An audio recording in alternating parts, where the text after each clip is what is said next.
Welcome to Hoardganize with professional organizer Rachel Seavey.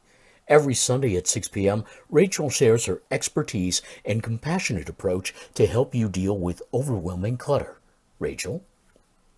Hey, collectors! Welcome to the Hoardganize podcast. I'm your host, professional organizer Rachel Seavey, and this episode is all about being your clutter's keeper. It's truly a gift that I'm able to work with so many different people. I'm privileged to learn insider feelings when it comes to hoarding tendencies. And as I've mentioned before many times, most of my clients are incredibly talented, brilliant, loving people.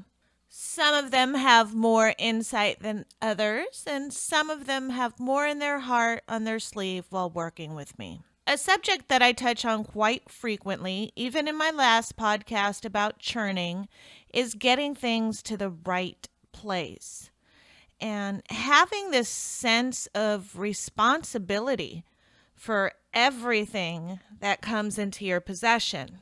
While I understand the want to get all of your donated items to the right place, I also understand how hard it is for you to complete tasks. Now, this episode isn't so much about getting things to the right place, but more about that strong feeling of responsibility that you have towards your belongings. That overwhelming urge, that sensation that you've got to make sure that everything gets to the right place. One of my clients expressed something to me that made a lot of sense. She told me that she felt like any item coming into her possession was there for her to take care of, and she could not abandon them. For some reason, they came into her life, and now she was their caretaker. For example, she couldn't even donate them or throw them out. There's just a huge sense of disloyalty. That's the exact word that she used. Like these items are her responsibility and she must not abandon them. They're all hers and they are all special. And they'd feel betrayed and abandoned if she were just to simply send them to the Goodwill or throw them out. Are you your clutter's keeper, collectors? The only possibility of her abandoning these items was for them to go to the perfect home. To the home, let's say, I don't know if there's a perfect home for anything, but to a home where someone would love these items just as much as her. And this way, she felt like she was being loyal to her belongings. In her mind, her items have feelings that need to be honored. Almost how we feel, if we found a stray animal or if we've adopted a pet. We have this huge responsibility, of course, to take care of them. And if for some reason we no longer can have them, then of course we want them going to the right place. But we're talking about, 20-year-old hats. We're talking about pretty much anything that has come into her home. Do you feel just as responsible for your items, collectors? Do you feel like their feelings would be hurt or somehow you're being disloyal by giving them away? Another client of mine, we were cleaning out her garage and way up in the rafters, covered in spider webs and dust, were 2 rolls of tablecloth paper. Now, these are the kind of tablecloth that you can roll out at a restaurant and color on while you wait for your meal. Now, even though she hadn't seen these rolls of tablecloth paper for 20 years plus, in fact, this is a true fact, they actually belonged to the homeowners before her. She had no idea they were up there, but the homeowner had left a note on them. So all of a sudden, because these were like some sort of buried treasure, she all of a sudden had this huge sense of responsibility to get them to the right home. She thought about giving them to her friend that's an artist. When items come into your possession, collectors, do you feel suddenly responsible for them? Like they must go to the right place, even if they weren't yours before? Even if they're questionable because they've been sitting up in a garage rafter for 20 years? What would you do? There is no wrong answer. I suggested she called her friend and asked her if she needed them. What I'm talking about is this huge sense of responsibility that weighs on your shoulders for getting everything to the right place. And that in itself is a heavy burden. That itself is its own emotional clutter. And you're trying to declutter right now. Feeling like your possessions have feelings, like they feel betrayed or abandonment, is honestly just another way to allow yourself to keep stuff. I was working with a gentleman in his 60s, and we were going through his wardrobe. Before being retired, he had to dress up really nice to get ready for work. Towards the end of our work together, we came across his very first suit that he wore to his very first interview. And his eyes lit up. He started smiling. It was like he saw a long lost friend. Oh, and no, he could not donate it. Even though he hadn't worn it or seen it, he felt this sense of responsibility, this loyalty to that first suit that had got him where he is now. And just the thought of it made him physically ill. Now, he hadn't seen or worn the suit in actually 40 years and couldn't fit it. Do you love some of your belongings so much that the thought of giving them away makes you sick? Have all of your items become precious treasures? Now, let's be realistic. There are true precious treasures.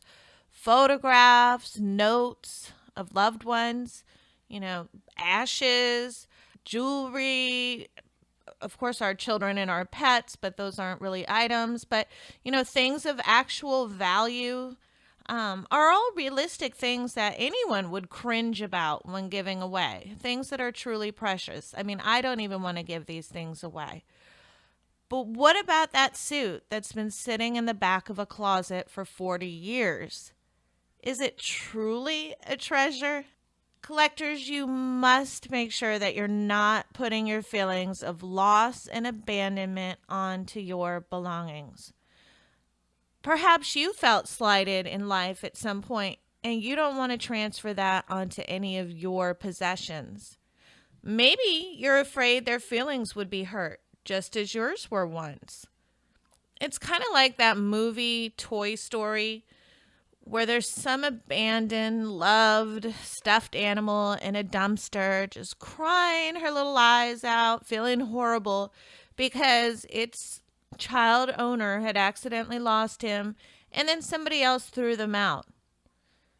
Are you worried that your favorite jeans will feel betrayed while hanging on a rack at the Goodwill, wondering, what did they ever do to you to be abandoned? I'm asking you these questions because these are the exact kind of questions I ask my clients. So I want you to ask yourself these questions. You've got to understand where all of this is coming from in order to get organized and to stay organized. It all comes from within. So if you feel like you may be a bit unrealistic about some of your items, I challenge you to review them. If you feel like your old tap dance shoes are going to feel neglected when you donate them, I'd like to invite you to try. Honestly, your belongings do not have feelings. They have no thoughts or reactions to anything that you do with them. This is all coming from inside you, and you believe it so strongly that it's become true to you. Collectors, step back and look at how you are holding yourself to such high standards with all of this responsibility. In order for you to truly build your decluttering muscles and learn how to let go, you must realize that your belongings do not have feelings. And believing that these items somehow feel betrayed or abandoned is only an excuse to allow yourself to hang on to items that you no longer need or use. Whether you throw them out or donate them to the wrong place, if there is such a thing, they will not hate you forever.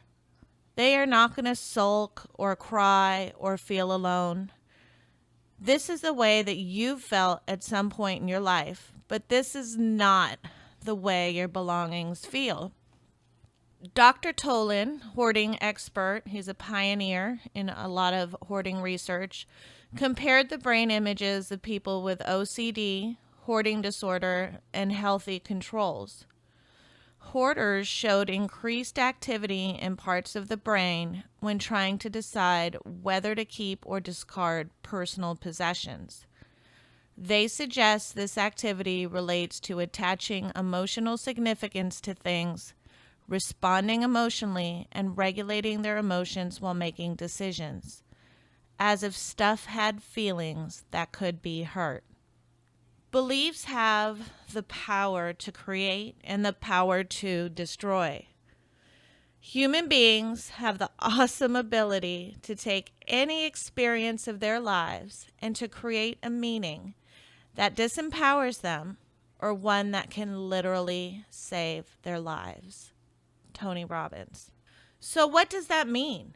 When you start to think irrational thoughts about your belongings, or you begin projecting your feelings of abandonment onto your items, please stop and take a pause, take some deep breaths, and remind yourself that your possessions do not have feelings. Remind yourself that these are just old thoughts and old excuses used by you to trick yourself into keeping things. You've got to remember that you're trying to get rid of things so that you can live a more organized life. Paym Children, Buddhist nun, writes about visiting a client's home who was a collector seeking clarity through her clutter. Paym enters the home and she walks over the piles and she has to make room for herself to sit down. And she sits down, and in front of her is a table with a giant bowl full of all sorts of different kinds of shells. Paym asks her client about the shells. Her client, embarrassed at the overflowing bowl of shells, mentions that they're just a silly collection that she's had forever.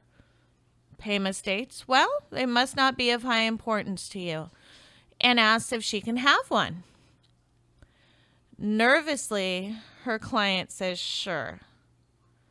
So Paym rummages through the bowl and finally picks out a shell and holds it up and says, I choose this one. With a look of distress, her client says, oh, but not that one. I'm telling this story from memory, from a story a client told me, so I apologize if it wasn't shells, but it's not the shells that really matter, right? To quote Paym more accurately, nothing goes away until it teaches us what we need to know. A few episodes ago, I discussed visualization and creating the organized home that you desire. And we only put things in our homes that were functional and that were loved and that were true treasures. Measure everything that you currently hold as a treasure. Is it in that home that you imagined? Think about your overflowing bowl of shells. Which ones stay in your organized home and which ones move along elsewhere? If you are holding all of your items as cherished, I invite you to look at each one very closely, every single shell in your overflowing bowl, and ask yourself if it is truly a treasure. If it's not a treasure, remember, collectors, its feelings won't be hurt when you move it along so that you can live a more organized life. Collectors, if you are listening to this on YouTube, smash that thumbs up button. Make sure you're subscribed and leave a comment. Until next time, collectors. And remember, happiness is a place between too little and too much. This has been Hoardganize with Rachel Seavey. New episodes are available every Sunday at 6 p.m. and also on the Collector Care YouTube channel. Download Rachel's Affirmations for Collectors on iTunes or Amazon.com. Or sign up for Rachel's blog at collectorcare.com and receive 7 tips for clutter-free living. Thanks for listening.